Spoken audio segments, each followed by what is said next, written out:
La gran idea es vivir la vida en la presencia de Dios, bajo la autoridad de Dios, para la honra y la gloria de Dios. De eso se trata todo. Jesús lo dijo brevemente de esta manera: si me amáis, guardaréis mis mandamientos.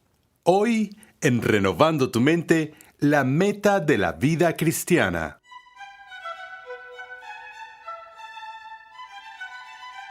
Hay mucha gente que se convierte al cristianismo con la noción errada de que todo será fácil y sin dolor. Muchas veces les toma años superar el brusco despertar que experimentan. Descubren que la vida cristiana es una guerra encarnizada y total. Es una batalla constante y feroz contra el mundo, la carne y el diablo. Los que no entienden a estos enemigos y sus tácticas no pueden luchar efectivamente contra ellos. Hoy comenzamos una serie de enseñanza de 6 edificantes lecciones que hemos titulado «Cómo agradar a Dios». En esta serie, el Dr. Sproul nos muestra cómo ser diligentes para vencer a nuestros enemigos, el mundo, la carne y el diablo. Esta serie es una mirada alentadora y realista a ese proceso que dura toda la vida, la santificación. En nuestra página web renovandotumente.org puedes pedir la guía de estudio gratuita que acompaña a esta serie. Ahora acompáñame al salón de clases a escuchar al Dr. R.C. Sproul mientras explica la importancia de la planificación y la perseverancia para alcanzar el propósito de nuestras vidas como cristianos. Hace unas semanas tuve la oportunidad de hablar con un amigo mío que es un hombre de negocios en Orlando y me estaba contando todo sobre los últimos acontecimientos en el mundo internacional de las finanzas y me dijo de un estudio que se había hecho sobre corporaciones internacionales en términos de su planificación futura. Y mencionó que había corporaciones japonesas que no solo tenían planes de 3 años o 5 años para sus negocios, sino que algunas de ellas extendían sus planes de negocios a un tiempo de 100 y 200 años a fin de que tuvieran un objetivo general que se mantuviera a través del tiempo para así poder comprobar periódicamente y asegurarse de que todo lo que estaban haciendo en su empresa iba según el objetivo. Después de que este hombre de negocios me relató todo esto sobre lo que estaba pasando en el campo internacional de las finanzas, me miró y me dijo: ahora sobre la vida cristiana, Archie. Me dijo: dime, por favor, ¿cuál es la gran idea? Escuchamos sermones, leemos las escrituras, nos vemos atrapados en el laberinto de los detalles de la teología, pero anhelamos la oportunidad de cortar todos los puntos finos, los detalles del cristianismo y llegar hasta el fondo, la esencia misma de lo que es la vida cristiana. A eso nos referimos con discernir la gran idea. Así que cuando este hombre de negocios dijo: Arci, ¿cuál es la gran idea?, lo pensé por un momento y la respuesta que me vino a la cabeza salió de la Reforma del siglo XVI, cuando los reformadores protestantes de la época tuvieron que definirse a sí mismos ante un mundo que observaba.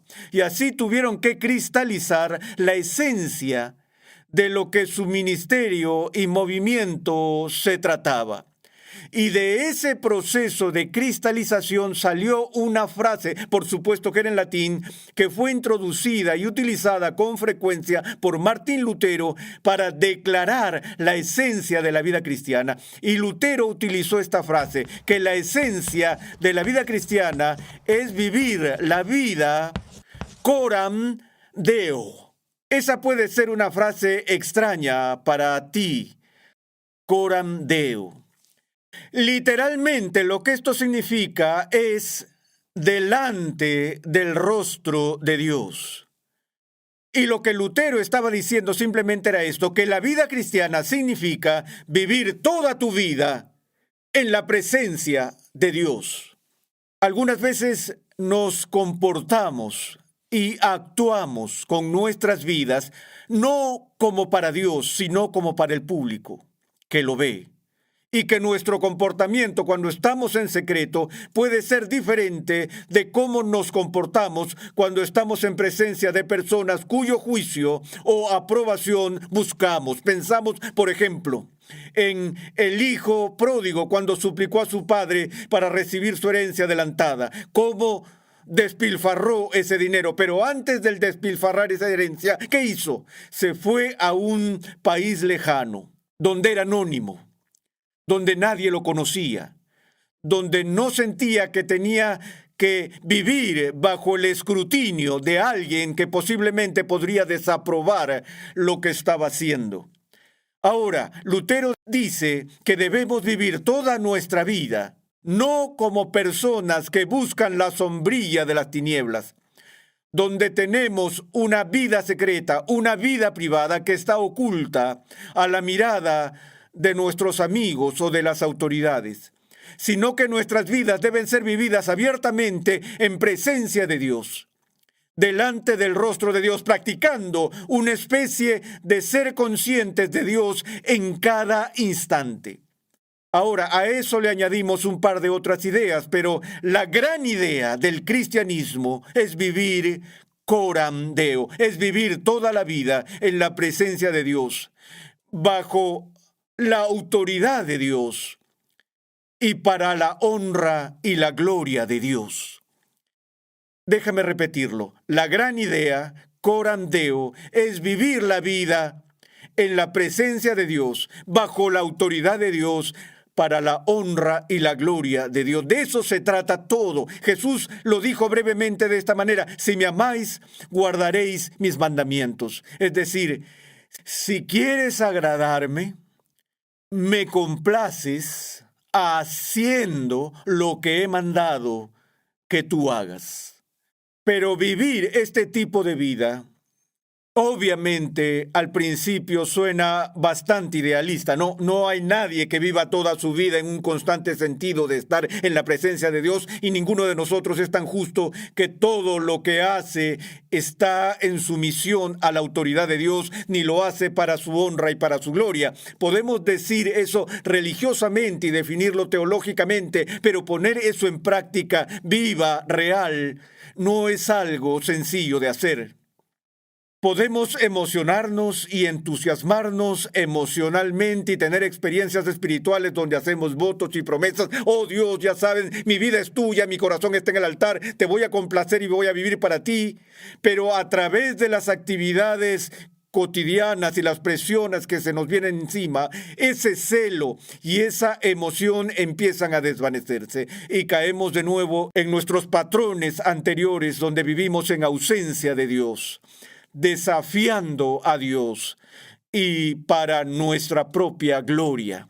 Entonces, lo que significa agradar a Dios no es simplemente hacer un compromiso o un voto, sino seguir adelante a través de esos momentos y periodos en los que estamos paralizados y frustrados en nuestro crecimiento espiritual. Déjame hacer esta pregunta a la audiencia. ¿Cuántos de ustedes han tomado clases de piano? Levanten su mano si han tomado clases de piano.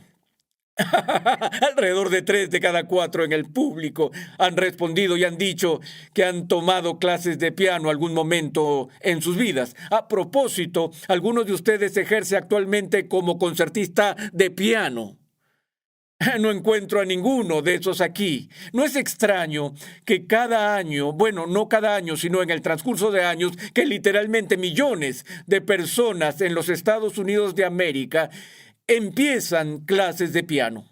Pero hay muy pocos que alguna vez llegan a ser concertistas de piano como Van Cliburn, o incluso grandes pianistas de jazz famosos, pianistas como Thelonious Monk o Oscar Peterson o Schraninger o uno de los otros. Recuerdo que cuando empecé a tomar clases de piano, mi madre tuvo una gran idea y ella dijo: jovencito, vas a empezar a tomar clases de piano. Y así que me mandó a esta mujer que tenía como 110 años Y ella vivía en una casa que tenía 150 años y era muy tenebrosa y crujía y aterraba, y yo tenía que caminar cerca de 2 kilómetros a través del bosque y a través de una carretera para llegar a la casa de esta maestra de piano, cuyo nombre, por cierto, era Señorita Felicidad.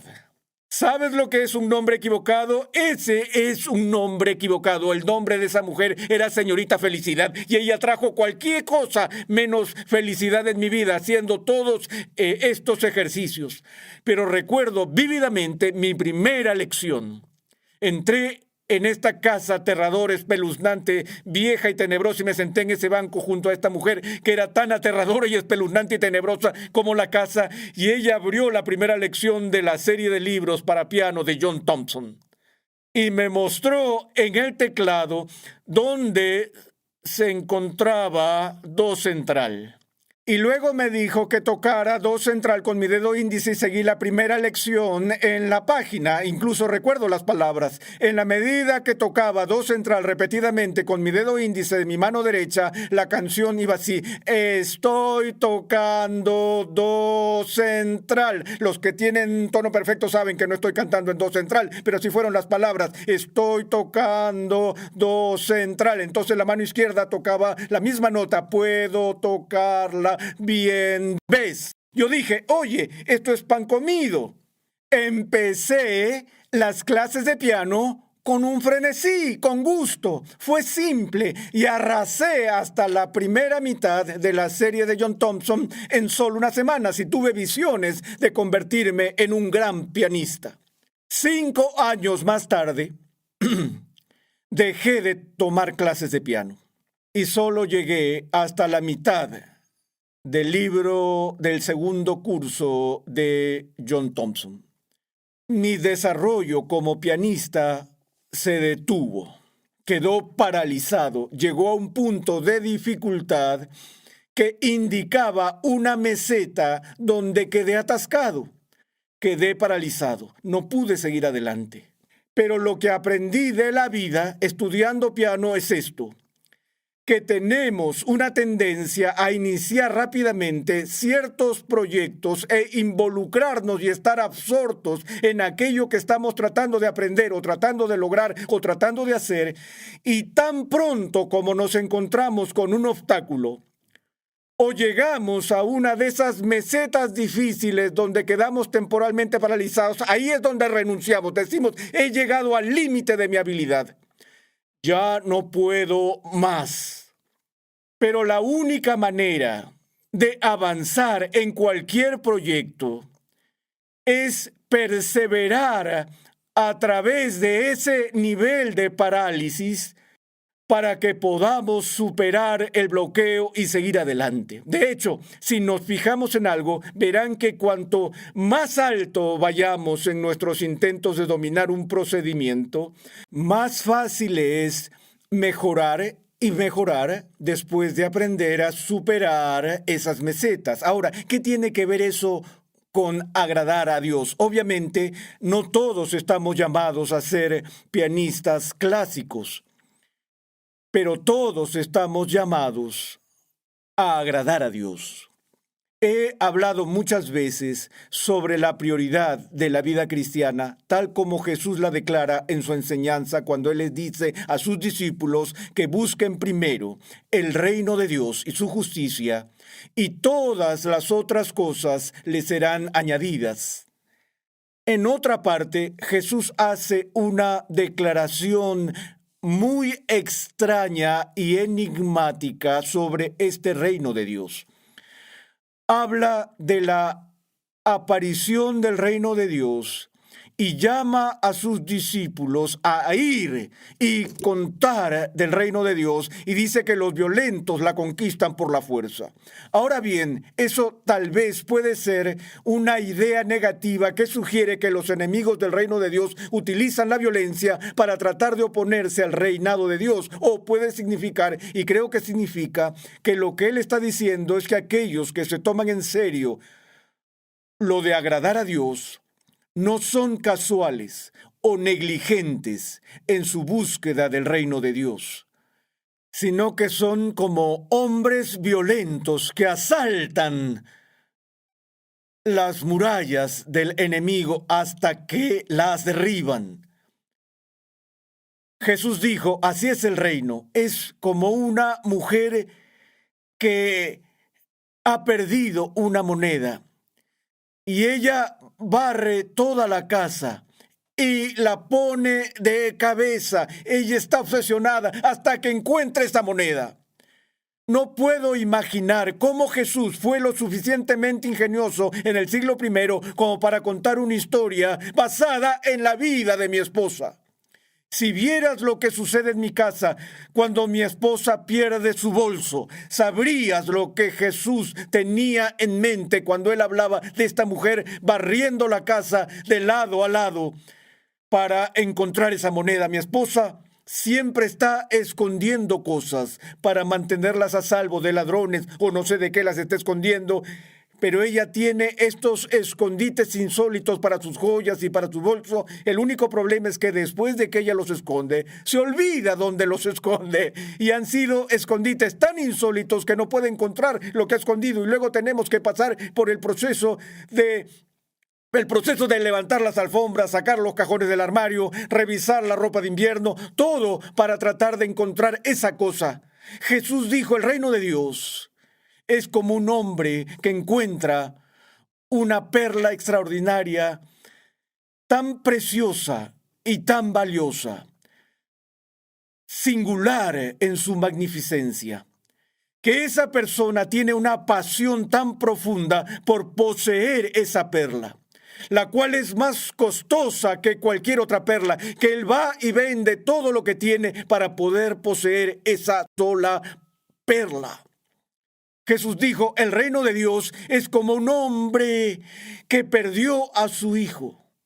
Ya mencioné que ese hijo, el hijo pródigo, que va al país lejano y desperdicia la herencia de su padre. Tú ves estas casas rodantes en las carreteras con calcamonías en el parachoques posterior y ves a esta linda pareja jubilada conduciendo esta linda casa rodante por la carretera y diciendo en la parte de atrás, estamos gastando la herencia de nuestros hijos.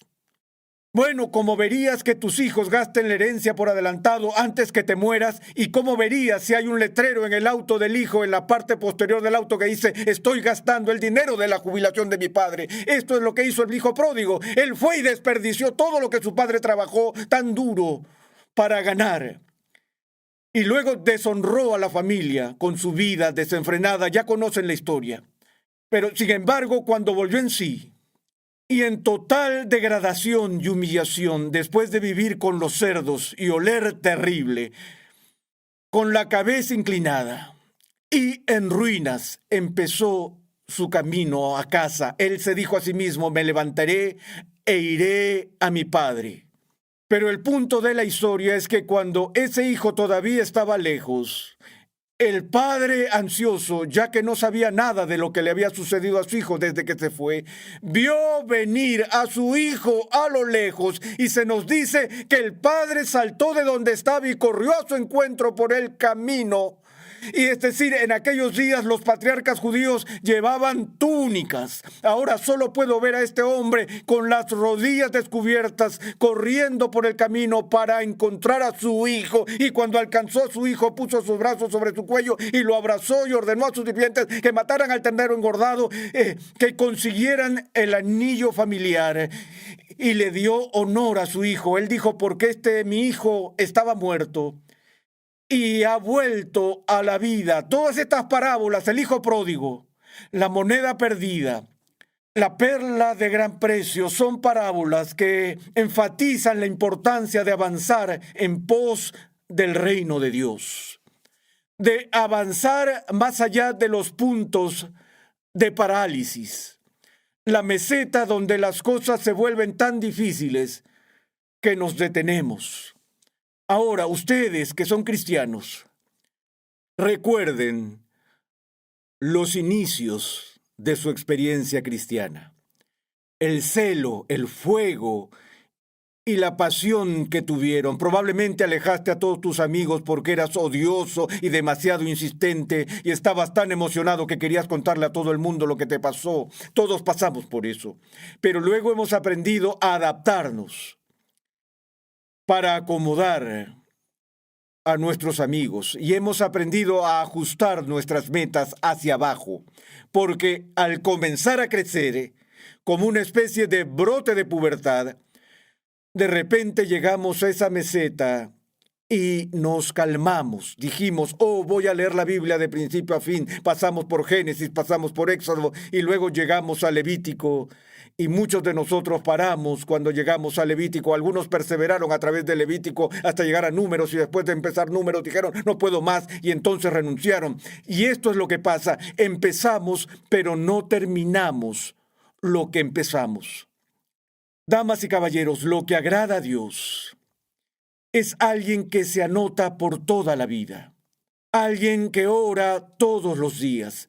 Venga tu reino. Alguien que pasa su vida, no solo el comienzo de su vida, pasa su vida buscando el reino de Dios. De nuevo, Edwards hizo esta declaración que la búsqueda del reino de Dios no es algo que los incrédulos hacen. La búsqueda del reino de Dios es el interés principal del cristiano. Y es una tarea para toda la vida, es una búsqueda permanente. Y creo que eso es lo que significa ser discípulo. Es estar bajo la disciplina de alguien más maduro. Si yo quería superar mis periodos de parálisis en los que estaba estancado en la música, tenía que recurrir a un maestro.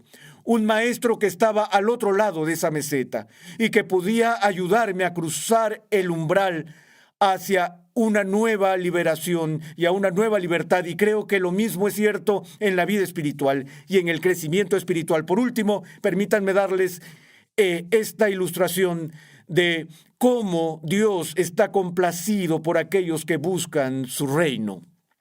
Otra vez, cuando era niño, fui al cine y no recuerdo ni siquiera el título exacto de la película o incluso quién protagonizó la película. Tenía que ver con las aventuras de Robin Hood. Y no sé si fue Errol Flynn o Douglas Fairbanks Jr., creo que fue Douglas Fairbanks quien tocó esa versión en particular donde Basil Rathbone era el sheriff de Nottingham, y vi esa historia mágica de Robin Hood en la pantalla y me cautivó. ¡Qué historia tan tremenda! El rey de la tierra, Ricardo, tiene que partir e ir a una misión espiritual. Y mientras él se ha ido, su reinado y su poder y su autoridad es usurpado por el malvado príncipe Juan, su hermano menor. Ahora, Robin Hood es leal al rey, pero el rey se ha ido. Por lo que Robin Hood y sus hombres se ven obligados a vivir en el bosque, encontrando refugio allí en el campo. Entonces le ponen precio a su cabeza. Y tú ves el conflicto a lo largo de toda la historia de alguien que es leal a un rey foráneo, al rey que se ha ido, y que no se someterá al usurpador que ha suplantado al rey legítimo. Robin Hood vive para agradar al rey Ricardo, no al príncipe Juan. Y luego, al final de la película, Sir Richard hace caballero a Robin Hood, convirtiéndolo en conde de Locksley, porque él perseveró, vivió. Robin Hood vivió en la presencia de su rey, bajo la autoridad de su rey, para la honra y la gloria de su rey. No veo mejor paralelo al llamado del cristiano, quien agradará a su Dios antes que servir al que ahora está entronizado como Rey de Reyes. Y en su ausencia, procurará complacerlo, honrarlo y obedecerlo.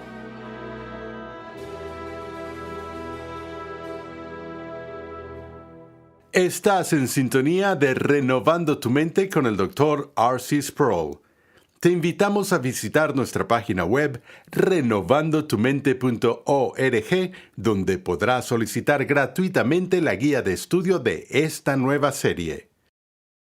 En la segunda entrega de esta serie, Cómo agradar a Dios, veremos que aunque los fariseos pasaban mucho tiempo estudiando la palabra de Dios, en realidad no entendían mucho de los asuntos más importantes de la vida y la fe. En el siguiente episodio de Renovando tu Mente, R.C. Sproul nos recuerda la advertencia de Jesús sobre estar atentos y guardarnos de la levadura de los fariseos.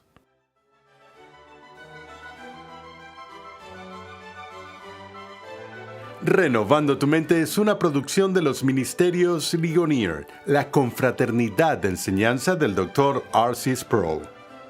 Nuestra misión, pasión y propósito es ayudar a las personas a crecer en su conocimiento de Dios y su santidad. Nuestra programación es posible gracias al generoso apoyo en oración y financiero de cristianos alrededor del mundo. Para hacer tu donación, por favor visita nuestra página web renovandotumente.org. Suscríbete a nuestro canal en YouTube Ministerios Ligonier para que puedas disfrutar de todo el material de enseñanza que estamos produciendo completamente gratis y en español. Para contactarnos, por favor envíanos un correo electrónico a programa@renovandotumente.org con tus preguntas, testimonios y comentarios. Te invitamos a sintonizar nuestro próximo programa y a unirte a nuestra gran comunidad virtual en las redes sociales.